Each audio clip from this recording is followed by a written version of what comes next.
The Waking Tree by C. Don McCallum, Chapter 1. My limbs and roots breathed in the world around me. My tree girls danced pretty rings around my trunk. My abracadabra, my Josephine. I breathed them in. Sing to me, Abra said to Josephine, the fetus within her, as they lay under my branches that first night. Hum me a song, our song. Sing the song that goes up to the moon and through it and around to the other side of the universe. Or, I know, let's find our own sun. It's out there, so let's bring it in. Abra twirled her fingers in her black hair in a never-ending loop, feeling the texture of it, the thickness. A little roll of sweat ventured down her neck and beyond. So hot was it that even the trees near her that night perspired their bittersweet juices in the North Texas heat. Out of all the trees offering their sheltering limbs, she chose mine. I like sweating like this, she whispered to her unborn baby as they languished there together in the moon's light through my branches. As bright as the full moon was, my abracadabra wondered how intense the light of the sun must really be out there in space. Her mind halted, unable to conceive what the power of the sun truly was. She had felt its rays warm her on many sweltering summer days, yet she knew that was only a glimmer, a hint of its true power. I wish I had memories of Abra dangling from my limbs when she was a little girl. Maybe I could have protected her, kept her heart soft so she could hear my humming tree song. Hers is a hearing heart, but her sorrow is loud, so she doesn't always understand my songs. Inside her body, her baby kicked. So pure. I know you don't like the heat, but I'll make it better. You know what I'll do? Abra asked, smiling. I'll ask for a breeze. Heaven won't deny you that. Stars sparkled at her through my limbs. Listening for an answer from her baby, Abra closed her eyes and her heartbeat slowed to match the tempo of her daughter's song. With twisting wrists and wiggling toes, the little girl danced to the movement of their shared blood. I breathed out. I breathed in. Abra shuddered, delighted at the breeze, first caresses on her pale, moonlit skin. Mother and daughter laid together as one body, for now, like languid cats impartial to the dust and air falling on and around them, sometimes straight into Abra's life, dispensing lungs into the unborn Josephine.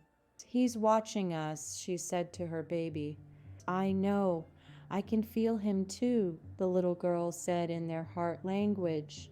She paused her rhythmic dance inside her mother and listened to her father's breathing so near, so far from where she and her mother sang the world's praises. Let's keep singing. Maybe he'll go away. Abra said and stared at the moon and the man-made satellites she could see with her naked eye, all moving across the sky at their own speed on their own paths. She watched the sky as if under a lover's window, hoping for some sign of movement, a chance to throw pebbles and attract attention to her waiting presence.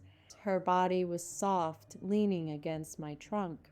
I shot air up and out to Jared, her husband, who stood in the window of the old house in his thin, tattered boxers, bare chest and feet, unable to move from the kitchen window.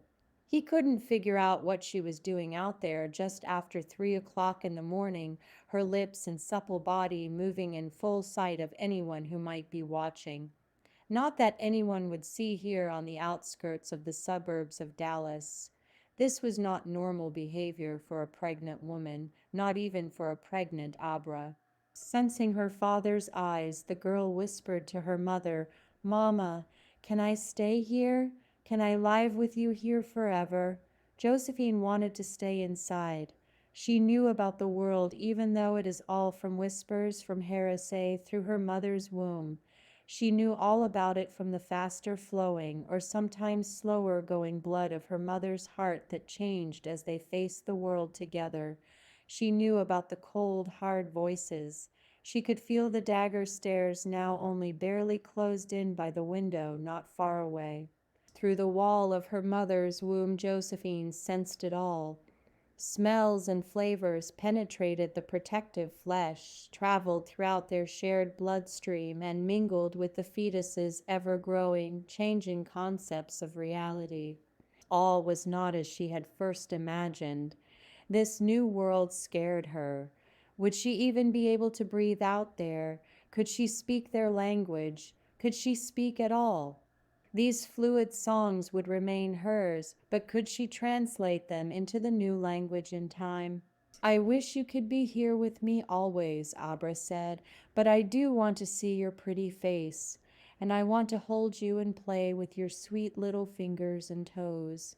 I know they'll look just like mine when they get done growing.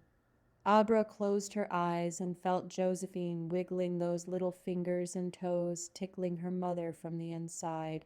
They both smiled. There's no reason to be afraid, Abra lied. Josephine ignored the skip in her mother's heartbeat. I'll carry you through your grandmother's garden after you're born and tell you the stories about all of her flowers. I'll rub their soft petals on your cheeks and on the soles of your feet, Abra explained. Neither one of them could wait for that day, but they had no choice. Josephine closed her eyes and tried to imagine what flowers were, what they looked like, how they felt. She's sure they looked like her mother. They would feel how her mama felt from the inside where she spun and increased. Flashes of color formed shapes root, pistil, vulva. She rubbed the wall of her mother's womb, stretched in an arc and twisted, filling her own blood with the oxygen that her now passing fear had tried to strangle away only a moment ago. I breathed out. I breathed in. Inside the old house, the air conditioner announced the beginning of its cold rush through those rooms, hummed its own song, a frigid strain of preservation and avoidance of all things natural. The frigid chant nightly lulled Jared to sleep, yet led Abra to search for some other place to be, some place where the sky was her ceiling. Jared watched her, his body looming over a stack of packed boxes that lined the walls. They would unpack tomorrow. Jared wanted to take his time moving in, make a smooth transition from the apartment where they had spent their first couple of years of marriage, seen the first steps and heard the first words of their little boy, Darnell. But Jared came home from work 2 days ago, and almost everything was packed and shoved in an island of cardboard by the apartment door. Boxes waited to be carried to the old house, where they would be emptied, contents laid out on different shelves, stored in unfamiliar closets, their flavors and smells ready for resuscitation. What were you thinking? Jared yelled at Abra. You think that's good for the baby. I left all the heavy things for you to take care of, she said, only then realizing that, yes, maybe she could have hurt Josephine, but that would never happen. The excitement of moving into what once had been Bernadine's house overtook her. Abra loved the feeling of being near the woman she loved more than her own mother, even though she could no longer feel her hugs and loving glances, even though she was gone. Abra was happy that her children would grow up where Jared had grown up, among Bernadine's flowers and trees, in the house his father had built. I didn't really lift anything. I promise, she said. I scooted the boxes with my legs. Well, that was real stupid, Abra, Jared scolded. I just wish you'd think sometimes. As similar as they were in their quiet temperament, love of solitude, distaste for crowds, they'd never been alike in many other ways. If they were trees, they would be different species, giving different fruits, craving different climates. When he first met her, Abra was alone, a new girl at a new school in a town where Jared had spent his whole life. He had noticed her a week or so prior to the time that he managed to get in line behind her in the cafeteria, her hair smelling strawberry sweet, even over the nearby scents of grilling meats. Where are you from? That boy in front of Abra had asked. She blushed, mumbled something Jared couldn't hear, and stared at a point just beyond the boy's head. Jared tried to get a better look at Abra's legs. He could tell they were firm and thin, even though they were mostly hidden under her long skirt, a little pale, the opposite of her dark hair. One by one, the students milled through the food line with their trays. Jared moved slowly at a good distance behind her as she searched for some place to sit. All of the groups had formed into their established shapes and patterns at the tables, leaving only a few stray, unoccupied seats. The echoes of voices bounced off of Jared's hardened demeanor, but Abra let them all soak into her. She relied on the chaotic voices to keep her feet moving in the right direction. She rode on the sound waves to an empty seat at a lonely round table in the corner near the trash cans. Abra imagined the chair had been waiting for her, and Jared found a place as near to her as he could, but not too close. With the sun dancing at his back, he hoped his face would be shaded. He didn't want her to see him looking at her. He wanted to see the roundness of her green eyes, those luscious pinkish lips without her noticing his gaze. Jared's table was still wet from the once soapy water. Someone used to clean it after the previous lunch. The putrid smell of dishwater made him sick to eat, but he thought of the waft he got of her hair and listened to the plastic wrappers chattering open around him. Look at the way she's sucking on that hot dog, some other guy said to the guy from the line. Yeah. I asked her in the lunch line where she was from, and you know what she said. Hmm. She said, The boy strained his face into a bright red pallor to mimic Abra's withdrawal from his questions. I couldn't understand what the hell she said. The boys laughed until they felt Jared's eyes upon them, hatred being thrust at them from a nearby table. Jared held them in a steady gaze, silencing their laughter. Hey, man, we were just kidding. He bore into them. In his mind, he saw blood spew from their noses in streams, and their skin blackened under his fists. His hands gripped around their necks and wrenched their heads with a lethal twist. Change the subject, his look told them. Move on. Engrossed in the sounds and smells, the tastes of everything around her, Abra hadn't noticed a thing. Growing, I breathed out. Listening, I breathed in. Mother, the girl spoke from the womb. Hush. Abra was listening elsewhere. Her heartbeat changed, quickened. I thought I heard Darnell. Invisibly, she traveled to him. Through the window, she saw the moonbeams reach into his bed and stroked the chocolate brown hair peering out of his heavy shroud of blankets. The boy stirred, and his emerging eyes shined white from under his thick blue comforter. Sitting up, his skin shocked him awake when it touched the cool air that filled his room. He shivered. Abra crawled up on one of the moonbeams that highlighted his little body and wrapped herself around him. Hush, she said. Go back to sleep, baby. In the airy lightness of her mother's current state, Josephine slowed still and began to doze, sedated in her floating embryonic world. No, no, Josephine, don't you sleep, my love, Abra said, falling from the particles of light, back through the window and back under my sheltering limbs. You need to stay awake and sing to me. I need your pretty melodies, she said, rubbing her tight, swollen belly. In the house, Jared shifted his weight. His knees and hips were tired, and his feet sought out a cool spot on the ragged tan carpet. He hoped his wife was just upset about his mother's death.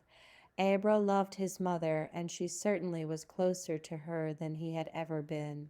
In a long time, anyway.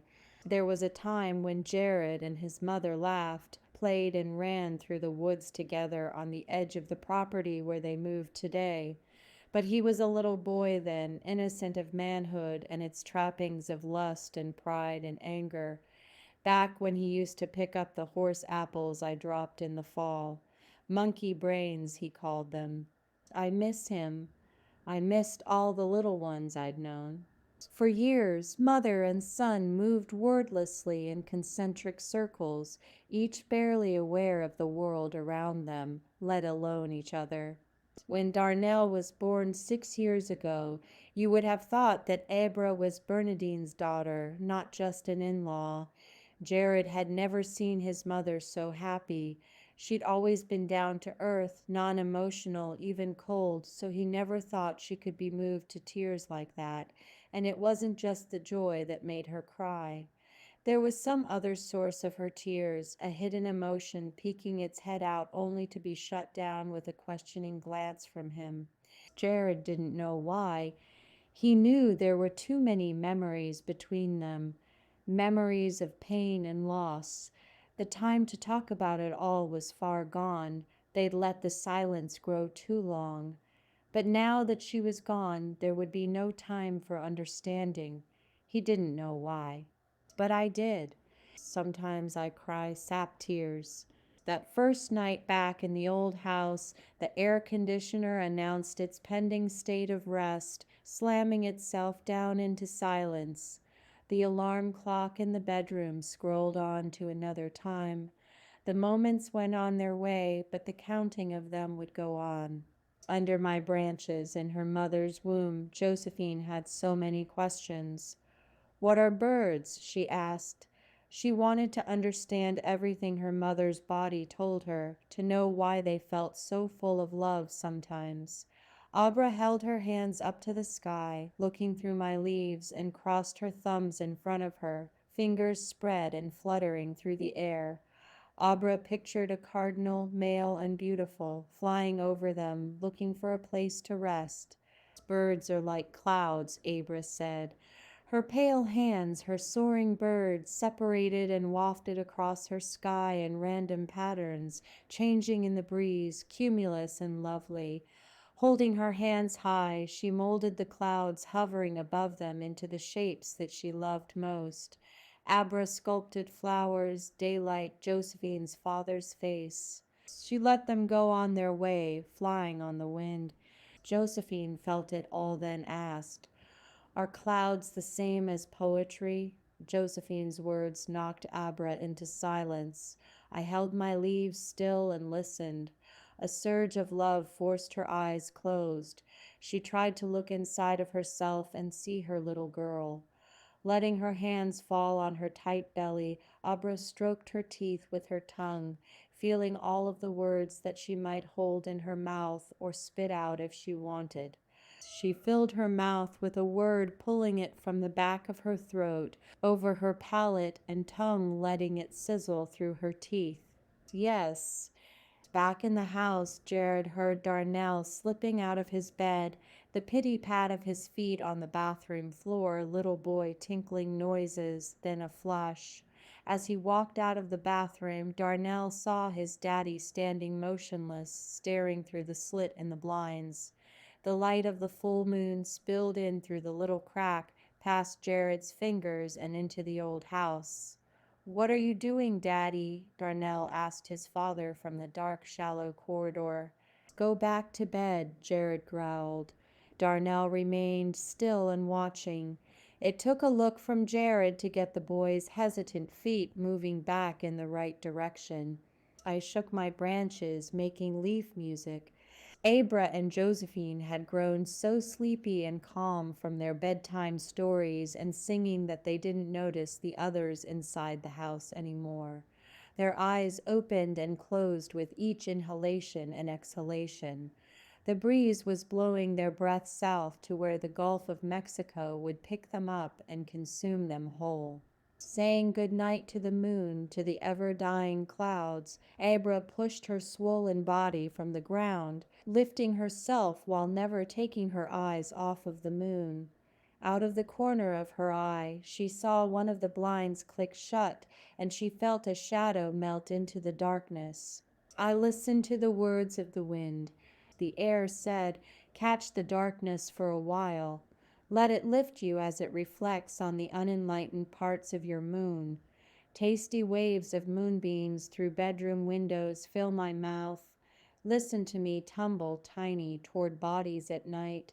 I make delicate, unseen footprints, fingerprints if I want, and you're none the wiser. Please, I beg the wind, take me to her, the tiny, tendril girl. Josephine's tiny capillaries throbbed her life's blood in little streams to her closed eyelids. The only light here is the music of her mother's heart and mind that dances in her blood, sings her happy, keeping her heart pumping in a reciprocal love. She has yet to see the world outside. Maps are unknown, meaningless, and may as well be blank. Yet she finds her way through the darkness. The words that echoed Abra's dense skin create shadows of an anticipated yet feared world for an unborn, conjuring mind. Josephine tries to make clouds with her hands, but none appear. The shadows bend themselves into shapes without names. They don't flow like the clouds that her mother showed her. Instead, they try to poke out her baby eyes and squeeze her lungs dry. The shadows issue death threats and cover her mother's truthful love with something called reality. She knew just enough to know she couldn't understand, but there were things she knew. Many words she heard, without understanding their meanings, carry their feelings to Josephine. They change the blood of her mother, of herself, when she hears baby girl and love and hush flower. The blood shadows grow little hands of light that caress her and show her images of something that she's always known, something called God. But hate and could kill him and leave and hide make those same little hands grow hard and cold. Vicious, they pinch and dig, they grow mouths that spit at her, tear at her thin, delicate skin and veins, want to crumble and crush her still malleable bones. Then more words come. Get away, no, hate you. It's then that she tries to sleep, or just float by those savage, flicking tongues. Sometimes when she dreams, the world is all in circles with lights that flash in red and black, white. Yellow comes to mind, but is indefinable as of yet. But sometimes the lights attack her, pulling her out of the warmth and away from the pulse music that keeps the beat of what little piece she knows, the piece of her mama's songs, of her mama's heart. Other times she hears a voice that makes her blood shiver and look for a place to hide. The words are mumbled but clear in their meaning.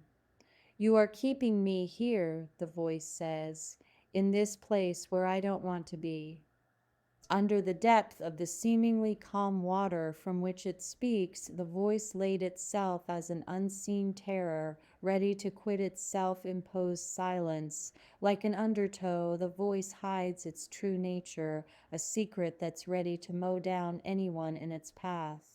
Josephine knows she must remain here on the inside as long as she can, so she pulls her legs in tight and kicks out hard, trying to match the ferocity of that voice. Keep it away. She wants to silence it for good. She knows it might squish back, pushing with thick, rough hands against her cornered body, but she fears that others will be lost in this battle. Her mother, the little boy, and she cannot live without the music of her mother's heart. Josephine can only know what she picks up from her mother, their shared blood, the pictures she almost sees, the movements and songs. She doesn't quite hear my whispers, but she can feel me. She can feel me even though she has no name for what I am. She stretches her arms out wide and grows. Tunnels lined with red and black and a final unknown destination fade in and out of her dreams and her ebbing waking state. She doesn't understand it, but she knows that the voice with the hard touch is waiting for her there at the end of these tunnels. His concern for her is a lie, she knows. She must change his mind. I will push you out of existence if that's what it takes, he says. She hears her mother's voice in her head and likes its tone, wants to sing with the same timbre and pitch. It's a voice that might be birds, clouds, or poetry, or another word that soothes her scared, panicking heart. The voice waits out there, dreaded and feared. She pulls at her own body. Either her skin is too tight or her hands lack the strength to do any damage. Clearly, she won't escape, but maybe if she holds on tight enough, digs her nails in, spreads her legs, and flexes her kicking feet, they won't find a way to get her out. Or she could try to be still, so still that they forget she was there. She could shrink up and hold her body in, put it in a circle of light, one from her dreams, fold it up and hide in some little place she hasn't found yet. Maybe they'll think she was never really even there. Today, her heart would sing with her mother's, sing a duet of ever changing rhythm and melody. But for how long? They would find her and squeeze her with metal and pilfering hands until she couldn't hold on any more. Little legs and hands aren't strong enough to resist their instruments, so the voice gets louder right in her ear until she finds out about hot breath and cold hands and the realness of it all. I tremble for her still. Thank you for listening to The Waking Tree by C. Don McCallum. If you're enjoying this story, please consider sharing it with someone you know. And please like the video and subscribe to this channel to help others discover these stories.